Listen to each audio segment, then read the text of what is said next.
A battered Malinois emerged in the forest rain, its eyes sharper than any spoken word. It didn't bark. It didn't flee. It simply stood there, staring straight into the eyes of the female ranger, as if begging. When she followed it into the depths of the forest, what she found wasn't just a dying soldier, but a secret that could shake an entire government. This isn't just a story about loyalty. It's the journey of a dog, the last warrior leading the world out of the dark. The September rain didn't just pour from the sky. It came crashing down from memory, from simmering fury, never given release from shattered beliefs. Each drop slammed against the roof of the truck, like fate pounding with clenched fists. Inside the cab of the Forest Service's rugged pickup, Harper Quinn gripped the steering wheel, knuckles pale under the faint dashboard glow. She had just finished her third patrol of the day, not because she loved the job amid the wilderness, but because she needed distance. Distance from people, from disciplinary boards, from accusations of excessive force, from the disappointed stares of those who once called her teammate. 6 months suspended. 6 months lost just because she had drawn her weapon on 3 men actively gunning down a pack of wolves under federal protection. But out here in the forests of Blackidge, she owed no one an explanation. The trees didn't judge. The rain didn't ask questions. The radio crackled between bursts of static. Red level lightning alert patrol stations, be advised. She didn't bother to respond.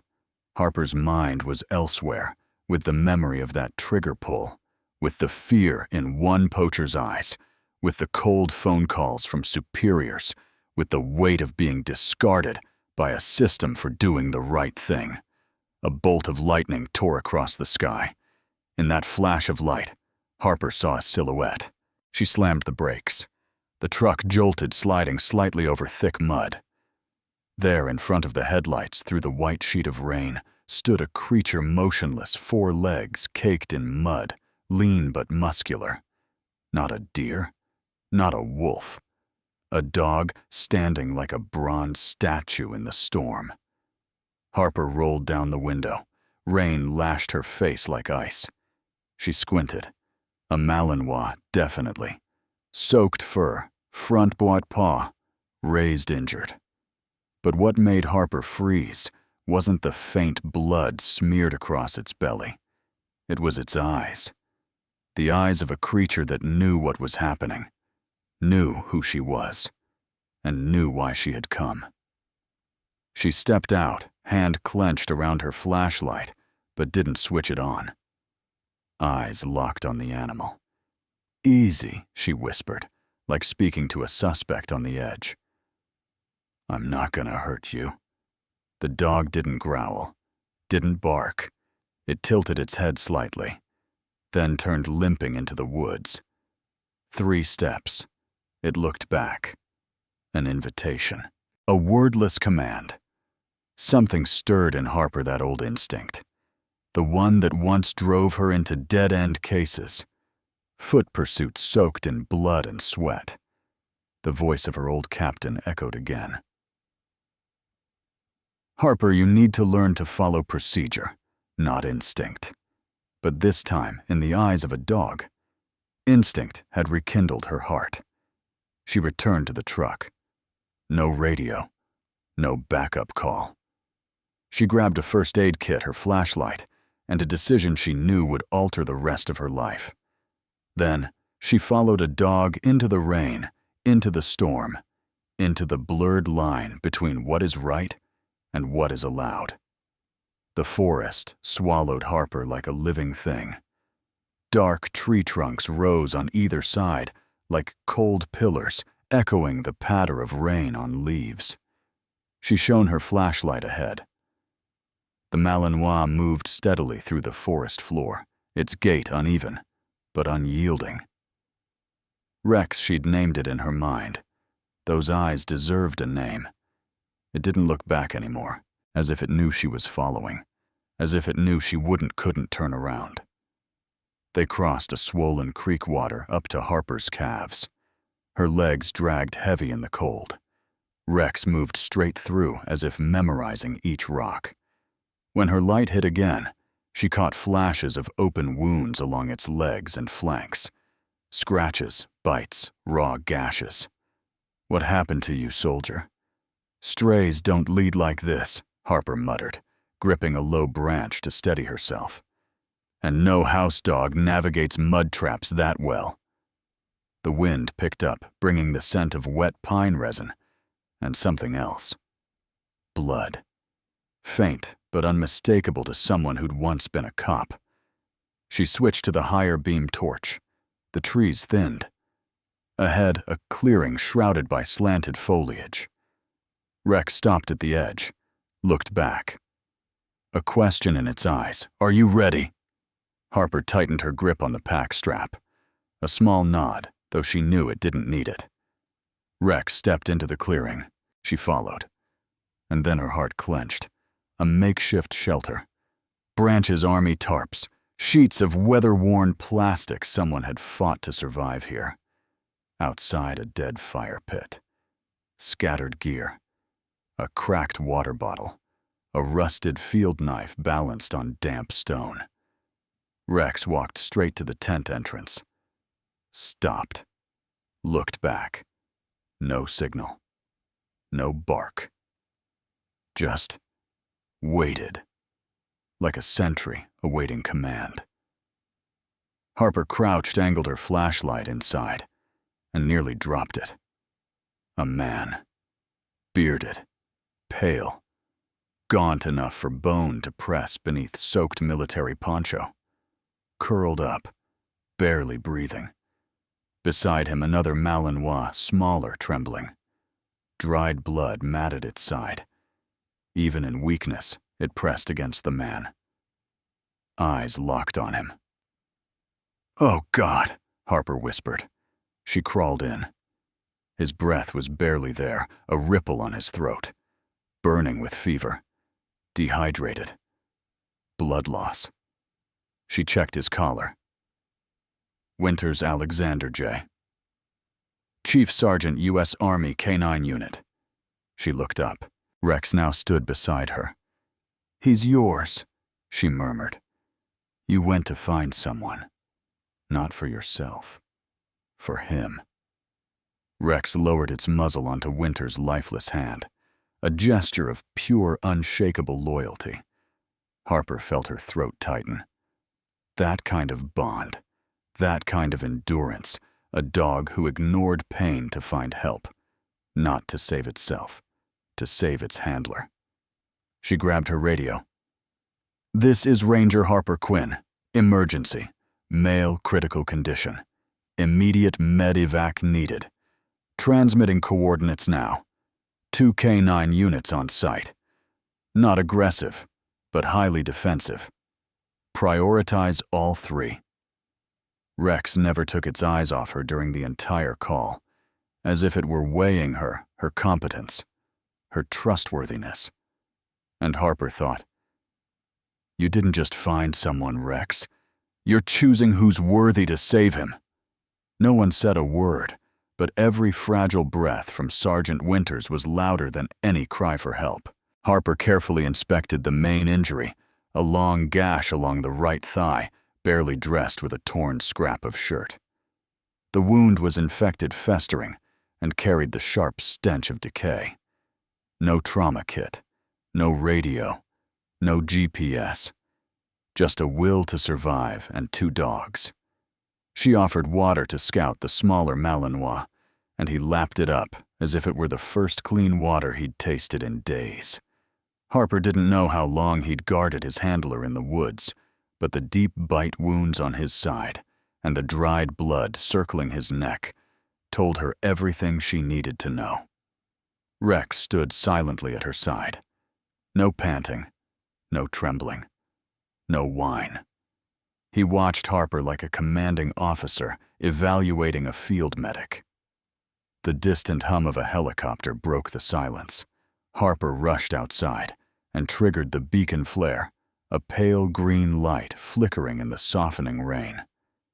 A voice crackled through her earpiece. "We see your signal. Approaching from southwest. Prepare for pickup." She ducked back into the shelter, leaned close to Winters. "You hear that Sergeant Chopper's coming. Hang on. Your people are here." Winters groaned faintly. His eyelids flickered. One hand reached upward. Searching. Not for water. Not for meds. Rex. The name escaped his lips like vapor. Both Harper and Rex froze. Then Rex stepped forward. Calmly. Lowered his head. Pressed his forehead gently to the man's.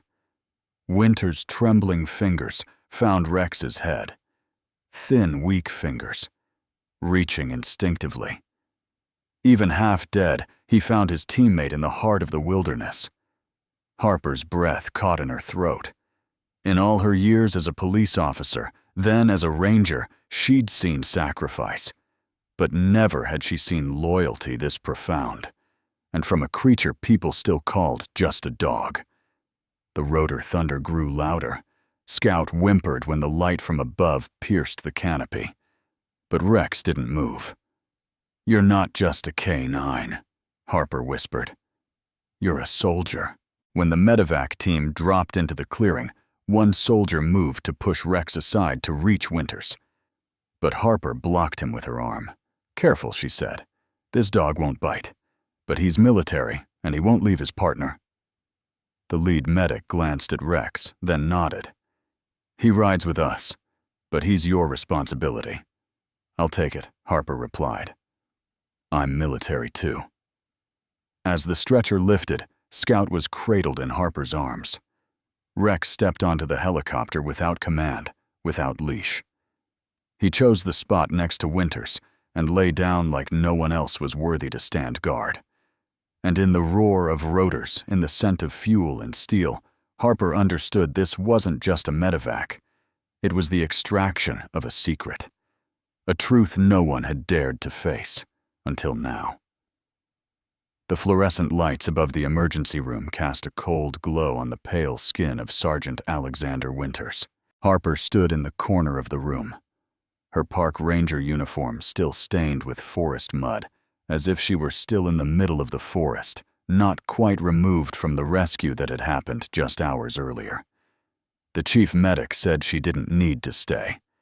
But Rex hadn't moved a single step from the bedside, so Harper stayed too. Scout, the smaller Malinois, had been taken to the emergency vet unit on the floor below. Rex, on the other hand, wasn't lying down, wasn't panting. He stood still among strangers, surrounded by the scent of antiseptic and medical machinery, with not a hint of fear.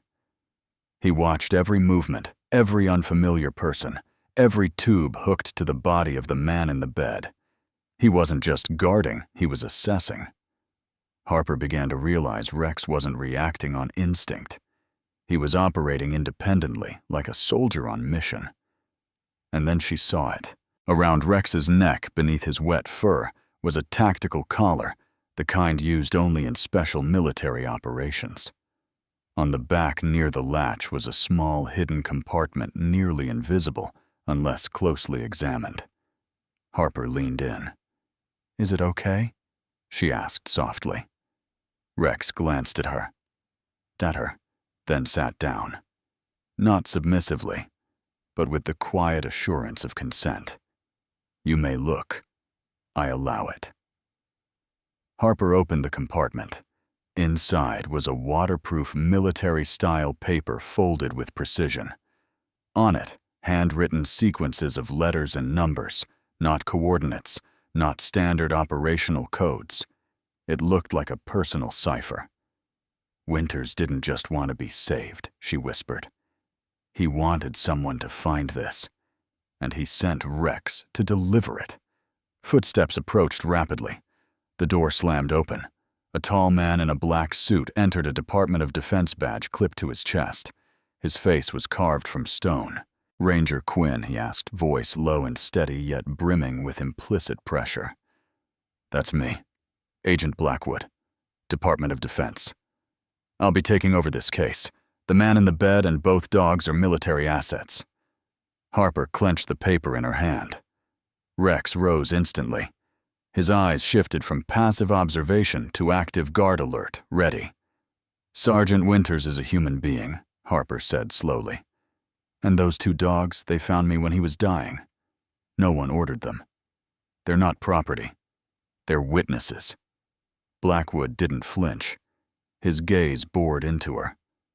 Did you find anything on the dog? Harper hesitated just a moment. Rex looked at her. No pressure. No warning. Only trust. She slipped the paper into her breast pocket. Just the collar. Blackwood nodded. But she saw it in his eyes. He didn't believe her. As he stepped out, phone already to his ear, Harper leaned close to Rex and whispered, "You don't trust him. Neither do I. And I think you know why." Rex sat again beside Winter's bed. He didn't take his eyes off the door. Didn't whine. Didn't sleep. Didn't flinch. He stood guard. And Harper understood the survival in the forest was only the beginning. The true fight to protect the truth and to protect Rex had only just begun. The atmosphere inside Riverview Veterans Hospital was so dense, one spark could have set it all off. Harper Quinn knew this as she stood in the corridor on the 4th floor, the white-blue fluorescent lights washing over the concrete walls like the cold glow of a morgue. She crossed her arms, leaning against the wall, her eyes fixed on the figure in the black suit, whispering to a group of military security officers at the far end. "Agent Blackwood. You didn't need a top-secret clearance to know he wasn't just an observer. He hadn't asked about Sergeant Winters' condition. He hadn't asked about Rex or Scout as living beings. The only thing that concerned him was what's on that dog's collar." Harper glanced over at Rex, lying next to Winters' hospital room door, but still alert ears. Perked gaze locked on Blackwood. "You don't trust him," Harper whispered. "You're right." When she returned to the makeshift veterinary ward on the 1st floor where Scout was being treated, Major Diana Chen stood beside the treatment table, eyes clouded with a mix of fatigue and barely restrained anger. "You shouldn't have let Blackwood touch anyone," Chen said, her voice low, but cutting. "He tried to approach Scout. I had to throw him out. He seems interested in everything except the patient's condition," Harper replied, glancing at Scout. Smaller now, hooked to IV fluids, wounds cleaned. The dog looked up at Harper exhausted, but with a flicker of survival instinct still burning. Chen exhaled and lowered her voice. "We can't trust procedure anymore. I've seen this before, back when I was in service. If Rex found you, then Winters is activating an emergency protocol that only Tier 1 K9 units are trained for." Harper narrowed her eyes. "Emergency protocol?" Chen nodded and pulled a nylon-wrapped folder from her lab coat. "This is an old report that leaked from the system 3 years ago. It mentions an emergency K9 strategic directive called Codename Sandstorm Guardian." Harper froze. "That codename," she whispered. "Winters." He muttered something like that when he came to. "I couldn't make it out. Maybe. You need to speak to the one person who really knew Winters." Chen cut in. "Colonel James Harrison, his former commanding officer. He's now an independent advisor to the Department of Defense. How do we reach him? I've sent a private signal code. If he receives it, he'll come." Harper sighed, glancing down at Rex, still lying quietly, eyes following her every move. If Winters embedded a code in Rex's collar, she said then, whatever he uncovered, might be more dangerous than we imagined. Chen studied her for a long moment. "Harper, I don't know why Rex chose you, but I know this dog's like these. They don't choose wrong." Harper gave a faint, shaky smile. "Honestly, I wish they'd picked someone else." That night passed in a haze of artificial calm. Harper sat in the waiting room, eyelids heavy with exhaustion. In her palm was the small, folded piece of paper she'd taken from Rex's collar. She hadn't reopened it yet, because something in her gut told her that whatever was written inside would change everything. The door creaked open. A middle-aged man stepped in, dressed in civilian clothes. Salt and pepper hair, broad shoulders, and eyes that seemed to absorb the whole room in a glance. "Ranger Quinn," he asked. "Colonel Harrison." He nodded. "Diana said I needed to come, and if I'm guessing correctly, you have something Winters left behind." Harper looked at Rex. The dog was already on her feet, as if awaiting orders. Harper opened her hand and placed the folded paper into Harrison's waiting grasp. The waiting room turned unnaturally silent as Colonel James Harrison unfolded the waterproof paper and laid it out on the table. Harper and Major Chen said nothing as they studied the sequence of characters, handwritten in sharp, methodical strokes. This wasn't a message for outsiders. "This is a tactical signal code," Harrison murmured. "A personal encryption system Winters and I used in Afghanistan. Only for Black Ops scenarios, when no one left in the official chain can be trusted." "He trusted you that much?" Harper asked. Harrison gave a bitter, humorless smile. He didn't have any other choice. From his inner jacket pocket, Harrison retrieved an old notebook worn stained with dust and time. He began comparing each string of characters to his handwritten cipher, murmuring each line like a prayer. Harper said nothing. Her gaze remained fixed on Rex, who stood by the door alert, unmoving, watching Harrison. It was as if she remembered him, but was still evaluating. "Clever bastard," Harrison muttered. Winters didn't just give a cipher. He embedded a WA passcode to a storage device and coordinates somewhere in Blackidge Forest, about 12 miles north of where you found them. Harper leaned forward. "A camp. Possibly. Or a cache. Evidence." Chen tensed. Evidence of what Harrison stopped writing. He looked up at both women, his voice lowering. "A black project. An illegal research operation run by Axiom Dynamics with backing from a rogue wing in the Department of Defense." A chill ran down Harper's spine. "You mean experimentation on military dogs?" "Not just experiments," Harrison said, narrowing his eyes. "Neurological interference. They're developing a compound to enhance reflexes, memory retention, and scenario analysis in K9s, with the long-term goal of applying it to humans." Chen swore under her breath. "That's insane. Winters once trained a dog named Rex, an earlier unit." Harrison continued. "Selected to participate in Axiom's first wave. 6 months later, the dog was dead. Cause of death listed as respiratory failure during training." Harper's hands clenched, but really it was due to side effects. Neurological breakdown. Seizures, psychosis. They couldn't control the fallout. But instead of shutting it down, they buried the data and kept going. The light in the room suddenly felt colder. Harper glanced at Rex, now seated, her eyes fixed on Harrison, carrying an unspoken sorrow. "And this?" Rex Harper asked. "Part of Winter's countermeasure," Harrison replied. "He trained Rex outside the experiment protocols, off the grid, a final failsafe. If anything happened to him, Rex was to find someone carry the cipher and lead them to the truth."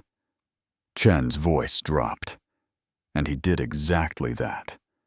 Crossed dozens of miles of wilderness, wounded, probably pursued. "Just to find a stranger like me?" Harper asked, half in disbelief, half awe. "You're not a stranger," Harrison said, locking eyes with her. "You're a ranger. neutral, capable, unafraid of the system. But more importantly, Rex chose you. Harper turned to look at Rex, and in that moment, as if she understood it all, Rex stepped forward, placed one paw on Harper's leg, and held her gaze deep, warm, and unwavering. It was no longer "I found you." It was, "Now we work together." "We have to go to that location," Harper said. "You can't," Harrison interjected. "Blackwood is watching your every move. He knows Winters carried something, and now he's tracing everyone." "So what's the alternative?" Harper asked. "You'll need a shadow op. Quiet, untraceable, and once you get there, we pray what you find can wake up the whole damn system." Outside, the rain started again. A low rumble of thunder rolled in the distance like the prelude to a coming storm. Not overhead this time, but beneath them, at the heart of the machine. The night shift at Riverview Veterans Hospital was usually quiet except tonight, because right now in a dimly lit room on the ground floor, Harper Quinn was gasping for breath. One hand on the door she had just closed, the other holding an internal floor map. Major Chen had just pulled from an old file drawer. On the table, Rex placed a front paw on the map, his eyes scanning the faintly printed corridors. Not randomly, not panicked, with purpose. "He's choosing a route," Chen whispered, not taking her eyes off the Malinois. "He's not choosing." Harper swallowed hard. He memorized the map when he first arrived. 4:30 a.m. The hospital was about to switch shifts. 2 military guards, Blackwood's men, stood at the front entrance. The third floor, where Winters was being treated, had been wired with surveillance. Harper, Chen, and Colonel Harrison all understood once the sun rose, Blackwood would act. Their best option was to vanish before then. Chen had quietly arranged for a backup ambulance registered as a special K-9 recovery transport. On paper, Rex and Scout were being transferred to a rehabilitation center. The real plan: evacuate both dogs and Sergeant Winters from the building off the grid. Only one problem: Winters still couldn't walk. "We have exactly 20 minutes, Chen said, eyes on her watch. "This corridor links to a maintenance route, cuts through laundry and storage. No cameras, no guards." "And if we get stopped?" Harper asked. Chen glanced at Rex. "Then I'd say, we have a 4-legged soldier on watch." When Harper opened Winters' room, it was bathed in the soft glow of vitals monitors. The sergeant was still unconscious, skin damp with sweat, but his vitals had stabilized. Harper leaned close, carefully unhooking the IV and replacing it with the portable med pack Chen had prepared. She whispered near his ear, "I don't know if you can hear me, but we're getting you out of here, not because of orders, because Rex didn't leave you behind, and neither will I." Outside, Rex gave a low growl, not angry, but a warning. Footsteps. A guard. Earlier than expected. Harper signaled. Rex slipped silently down the hallway, crossing the intersection like a shadow. The guard spotted what looked like a stray dog and made the foolish decision to follow. Harper moved in right behind him, with a clean strike to the neck, just like she learned back at the academy. The guard crumpled silently.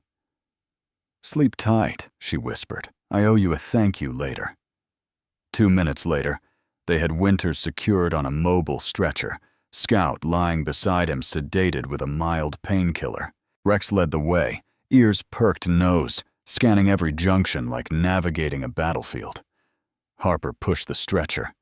Chen cleared the path. Harrison brought up the rear.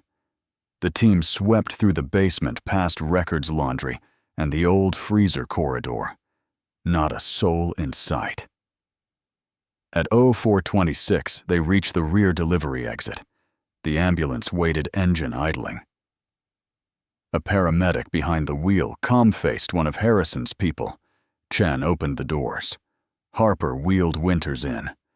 Scout was gently lifted onto the seat. Rex leapt up last without command, without hesitation. The doors shut. The engine growled.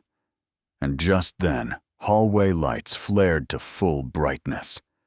A loudspeaker crackled Code Red. Ground floor. Code Red. They'd been discovered. "How far can we run?" Harper shouted over the rising sirens. Harrison didn't look back. "We don't have to run far, just long enough to wake up the ones who still have a conscience."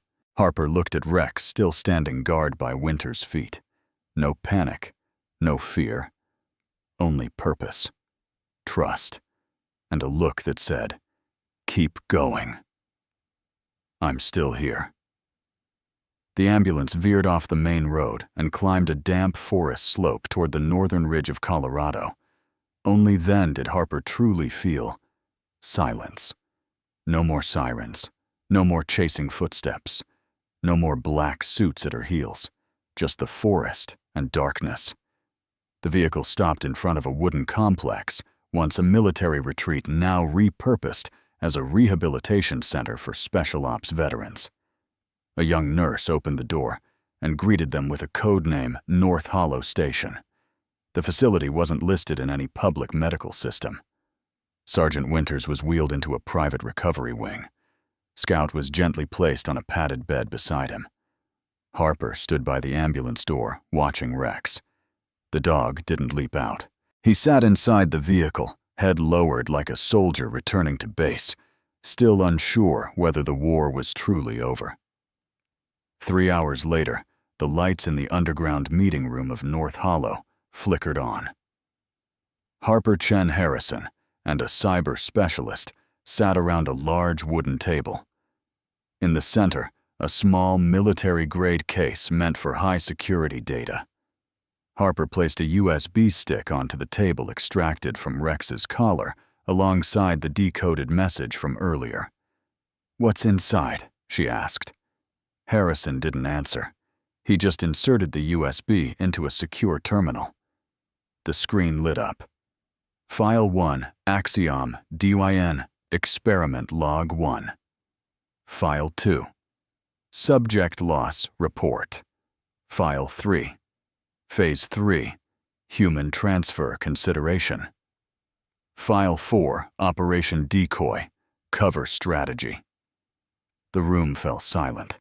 Chen was the first to speak, her voice trembling like a blade scraping glass. My God, they weren't just experimenting on dogs. Harrison nodded, his eyes steely. No, the dogs were only the beginning. The real target was humans. Inside the second file, Subject Loss Report, was a list 17 K9 units dead after injection with compound cognitive solution, Beta V. Symptoms: neurological failure, hallucinations. Seizures, self-inflicted trauma via high-impact collision. There were photos: emaciated corpses, eyes vacant and lifeless. They trained these magnificent creatures just to kill them, Harper whispered.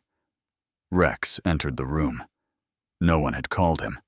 He walked straight to the screen, stopping just as Harrison opened the last file, Operation Decoy. A thread of internal emails appeared, subject line: if Unit A exceeds tolerance thresholds, switch to decoy mode. Release into civilian zone. Deflect media with lost dog narrative. Sender Blackwood. Chen stood up sharply. They planned to release a contaminated K9 unit into the public, just to observe the reaction. Or to cover up a test gone wrong, Harrison said slowly. And if that subject died, well, it's easier to write it off as missing in the line of duty. All eyes turned to Harper. Winters tried to blow the whistle. Instead of executing him outright, they left him to deteriorate in the forest. No comms, no backup. A silent execution. She turned to Rex. "And you," she whispered, "you didn't let that happen." Rex sat down, eyes fixed on the screen, calm, focused, almost haunting. After the team finished decrypting, Harrison stood up. "I'll send this data to the only person I still trust. Senator Eleanor Whitfield, who led the Axiom inquiry in 2021. If there's anyone left in Congress who believes in justice, it's her." Chen looked up. "And if no one believes us?" Harper stared into Rex's eyes, then looked back at the group. "Then we take this story to the public, with everything we've got." From the corner of the room, Rex let out a quiet whimper, not from pain, but as a signal of resolve. This was no longer a story about an abandoned dog. He was now living proof of a crime. The atmosphere in the recovery room softened, synchronized with the steady beep of the IV monitor, each tick, tick, like the breath of a mechanical heart. Harper stood beside the bed, the warm yellow glow of an old wooden desk lamp, casting a soft light over Sergeant Winter's face, now more alert, his eyes sharper, and his voice, though hoarse, still carried the steel of a soldier. Rex sat at his bedside, unmoving. Scout was still asleep, his small frame bundled tightly under a blanket in the cushion beside them. Harper looked at Rex, then leaned closer to Winters and asked in a low voice, "Do you remember what happened?" Winters turned his head toward her, a direct look, unflinching. "I remember. All of it, including the part where I probably shouldn't have survived." They sat in silence under dim light. Chen checked the IV line, while Harrison leaned against the doorframe, holding a folder listing the names of sentient dogs that died during the experiments. But the first name Winters spoke wasn't in that folder. His name was Rex Winters, said, resting a hand on the head of the dog standing guard. "Not this one. The first Rex. The one I trained when I was just a rookie." Harper blinked. "Same name." "Not the same. I named him again, so I wouldn't forget." The room fell still as if holding its breath. Winters looked toward the window where the mountain sky darkened, a few faint stars flickering. "The first Rex was the soul of my unit. He detected mines before any robot could. He saved me from an ambush in Kandahar. He once continued a mission on just 3 legs after a major injury. I used to think he was the only remaining piece of humanity left in that godforsaken war." His voice paused, and then he was ordered to transfer units. A special research project from the Pentagon. Axiom Dynamics. When I asked why the handler wasn't needed, they said, "Because this is a biological study, not a tactical one." Harper clenched her fist. 6 months later, Winters said quietly, "I was informed that Rex died during high-intensity training. No details, no death report, no condolences from command." Chen turned away, covering her eyes. Harrison nodded slowly. He had known part of the story, but hearing it firsthand was different. "I traced the device ID on Rex's collar." Winters continued, and followed the last signal from the research facility. "I found a buried report mentioning abnormal neural response behavioral deviation. Cognitive failure, resulting in self-harm." Harper heard the last words spoken with finality. "They drove Rex insane." Winters looked at the Rex lying beside him. "That's when I swore no one else would fall into their hands. So I chose Scout and another dog, who hadn't been exposed to testing this second Rex. I trained him from scratch, but not to attack, to track the truth." Harper whispered, and placed the cipher on his collar. "Gave him the mission to find someone, if you ever got compromised." Winters nodded. "Because I knew my own system would turn on me, but Rex wouldn't." A long silence passed. No one spoke. Rex rested his head on Winter's hand. It wasn't just a dog's gesture. It was a ritual between two soldiers. "I'm no hero," Winters said. "I'm just someone who lost the thing he loved most and couldn't stay silent any longer." Harper lowered herself, placing a hand on his shoulder. "Then we're the same." She stood up and looked at Chen and Harrison. "Now that he's awake, we have three things. 1, we have the evidence. 2, we have the witness. 3, and most importantly, we have a dog named Rex." And he never gave up. The next morning, the sun had yet to rise above the mountain crest. Mist still clung white across pine canopies when the black armored SUV pulled into the courtyard of North Hollow Center. The door opened. A tall woman stepped out, lean silver-haired, with a short cut and a gray trench coat. She wore no uniform, yet carried the presence of someone who once commanded battalions and was never questioned. Senator Eleanor Whitfield, member of the Armed Services Committee. Subcommittee on Intelligence Oversight and Internal Security. No aides, no press, just her. Harper stood waiting on the front steps. Behind her, Rex stood silently, like a shadow. Whitfield paused, eyes sharp as a blade scanning her surroundings. When her gaze landed on Rex, the dog unmoving, standing like a trained bodyguard, she lingered. "You're Ranger Harper Quinn, yeah? And this," she glanced at Rex, "is the K9 unit. No one will officially acknowledge, but which carried out a rescue operation that 3 intelligence agencies failed to complete." Harper didn't smile. "His name is Rex. And yes, he led me to Sergeant Winters. No equipment, no command chain, just loyalty." Whitfield nodded, slight but sincere. "Take me to him." Inside the infirmary, Sergeant Winters was sitting up, still weak, but fully lucid.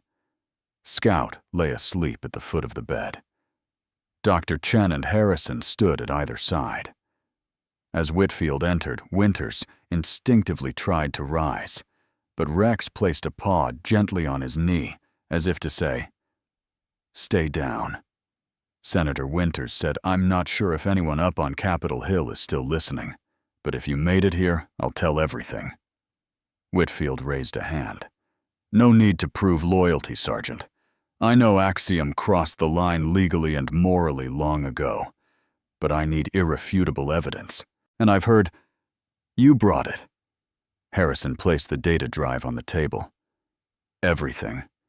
Internal reports, medical files, audio logs, emails, and a list of 17 K9 units who died over 2 years under the label of training casualties." Whitfield opened a file folder, skimming. Her expression darkened with every line. Then she stopped at one name, Rex, K9 Unit Alpha 01. The first dog to die in the program, and the reason you turned against them. Winters nodded. "He didn't deserve to die from a chemical trial. He was my teammate, just like Rex and Scout are now." Whitfield closed the folder. "If what's in here is true, then the Department of Defense has directly violated the twin ban issued by my own committee. No neurological experimentation on combat-capable organisms. If this goes public," she continued, "at least 3 high-ranking commanders will lose their posts. The Secretary of Defense could face a formal hearing. And Axiom will lose all defense contracts for the next decade." Harrison interjected. "Will you help us bring this into the light?" Whitfield scanned the room, then locked eyes with Harper. Her tone dropped. "You were the one Rex chose to carry this through after the system betrayed its own soldier. I want to know, are you willing to bring this story to the surface with everything that may cost you?" Harper clenched her fists. "We've given up too much to stay quiet," she answered. "And Rex crossed a forest carrying orders no one could interpret except loyalty. If I turn away now, I don't deserve to be called human." Whitfield smiled faintly. That answer is better than any speech I've heard on the Senate floor. She placed a satellite phone on the table. We'll activate 3 channels simultaneously: the Senate Oversight Committee, the Inspector General's office, and a group of independent investigative journalists. When all of it goes live, no one will be able to bury it. Harper looked at Rex. This friend fought without a weapon, protected a man when the whole world turned away, and brought us all here. Rex remained silent, but his eyes, they shone like a torchlight in a room thick with schemes. The war wasn't over, but now the truth had found a way in. 6:00 p.m., the small conference room at North Hollow was sealed shut, curtains tightly drawn, a map of internal communication routes, military cable lines, independent satellite channels, and Congress's intranet was spread across the table. On the projector screen glowed the operation timeline, outlining the 3-pronged strike. Congress, the Inspector General, and the press. They called it Operation Freebird. Harper leaned back in her chair, exhausted, but alert, her gaze fixed on every line of the plan. She had never been someone to start a war, and yet now she stood at the front of a silent insurrection, led by nothing but conscience. Beside her, Rex lay still, ears pricking up every time a mouse clicked or a distant footstep echoed. From Forest to here, he had not once dropped his guard. He hadn't left his post, hadn't forgotten the soldier who lay unnamed in the wilderness for a week. "We need to decide," Harrison said, voice low. "Once we launch this campaign, everything goes public. Axiom will retaliate. The Department of Defense might rewrite files, and everyone in this room may become targets. And if we don't go public?" Harper asked, though she already knew the answer. Whitfield answered bluntly. "Then this story gets buried. Dogs like Rex and Scout will continue dying in the dark, and men like Sergeant Winters will remain forgotten system failures." A long silence followed, like breath being held across the room. Scout was asleep. Winters sat propped against pillows, arm in a sling. He had just been given a heavy dose of antibiotics, yet his eyes were brighter than they had ever been since he regained consciousness. "I used to believe the system would correct itself," he said quietly, "that if I died with the truth, someone else would uncover it. But then I realized only my dog walked out of the woods seeking justice for me." He looked at Rex. "If Rex was willing to risk his life carrying the data, then I have no right to stay silent." Harper stood up, picking up the satellite phone. "I'll be the one to activate the signal. If someone has to face this first, let it be me. Because I heard his call that first stormy night, and I chose to follow it." She turned to Whitfield. "You asked if I was willing to pay the price I already have with my honor, my career. I've lived in silence, and it killed me from the inside. But Rex, he called me back to life." Whitfield nodded slowly but resolutely. "Then we activate. Together." 8:00 p.m., Washington, D.C. Time: the encrypted phone connected directly to the Inspector General's secure server. 8:01 p.m., local time. A satellite signal initiated an independent uplink to Columbia Insight, the same investigative team that once exposed a national medical scandal. 8:03 p.m., U.S. Capitol Armed Services Committee, data room. A digital file titled The Axiom Files, Beta Variant and K9 Casualties landed in every inbox of the Oversight Subcommittee. No applause, no triumphant anthem. Only a look. Rex, as if understanding what had just occurred, gently rested his head on Harper's lap. For the first time since the deep forest, he closed his eyes. Peace had not yet come, but he knew the first mission was complete. 3 weeks later, American media exploded. From nightly news to nationally televised hearings, the name Axiom Dynamics dominated front pages. cold brutal numbers, 17 K9 units dead, 6 cases of severe neurological trauma. 1 commanding officer vanished without a trace in a national forest. And then, 1 combat dog alone who somehow brought the truth out of the shadows. Rex. On day 24, a closed hearing took place in Washington. In a room bathed in stark white light, Harper Quinn, dressed in a simple suit, stepped up to the witness stand. Below, the congressional hall was silent. Behind her stood Rex, for the first time allowed into a national institution, not as property, but as a comrade. "Ladies and gentlemen," Harper began, "I'm not here to talk about politics. I'm here to speak of a creature we call a dog, who lived like a soldier." She spoke of that rainy night, of Rex's eyes in the forest, of the breath of a dying man left alone. She spoke of how Rex never left his post, never gave up, never growled, only persevered, leading the way. She told of the secret inside his collar, the data, the deaths buried beneath failed training reports. She told of Sergeant Winters slowly recovering alert, unshaken, and who had never withdrawn his accusations. When I met Rex, Harper said I didn't know if I had the strength to walk into this story, but he didn't ask if I was ready. He gave me one choice: go or turn back, step forward or walk away. And if a dog can dare to stand against a broken system, then what excuse do we as humans have for silence? Across the chamber, one ethics committee member wiped her eyes. A congressman placed a hand over his heart. No one spoke, but every gaze landed on Rex, sitting still, those deep brown eyes holding the weight of oceans. 2 weeks later, Axiom Dynamics had all federal contracts suspended. The Department of Defense issued a public apology to the families of fallen K9 units. A new law was passed. The Rex Act, Combat. Animal Integrity Act, a sweeping bill to protect the rights and dignity of all working dogs in military service.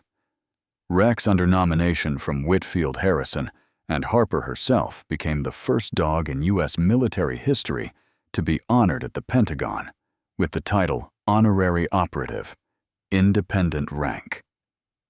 The medal ceremony was held outdoors at the Tomb of the Unknown Soldier. Sergeant Winters, now walking with a cane but eyes still sharp, was the one to fasten the medal around Rex's neck. Scout naturally tugged playfully at his sleeve, as if to say, "Don't cry." Harper stood in the back row, hand in Chen's. Harrison nodded slowly. Whitfield stared into the distance, and for the first time during the entire campaign, she smiled. Not all soldiers carry guns. Not all sacrifices are written in official records. But Rex, he made an entire nation listen. Months later, a fall day, the Blackidge Forest was quiet, as if nothing had ever happened. Harper returned to the old ranger outpost. She wore a new Forest Service uniform, the insignia restored after her name was cleared. Rex lay beneath the porch. Scout gnawed on a stick. Harper sat on the wooden steps and handed Rex a new collar, not military. Just a simple leather band, engraved with the words, Rex, the last soldier, the first friend. Rex rested his head on her lap. No words needed. Just a peace only true warriors understand. An ending not meant for the faint of heart. A beginning to a legend that will never be forgotten.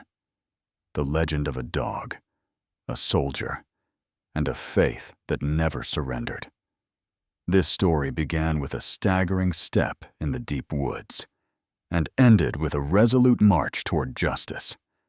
Rex never spoke a word, but his loyalty changed the fate of the forgotten. Because sometimes the ones who cannot speak fight the hardest for the truth. If this story touched you, share it. Follow the channel to hear the next story that might stir your soul. And remember, heroes don't always carry guns. Sometimes they have 4 legs and a heart that never quits.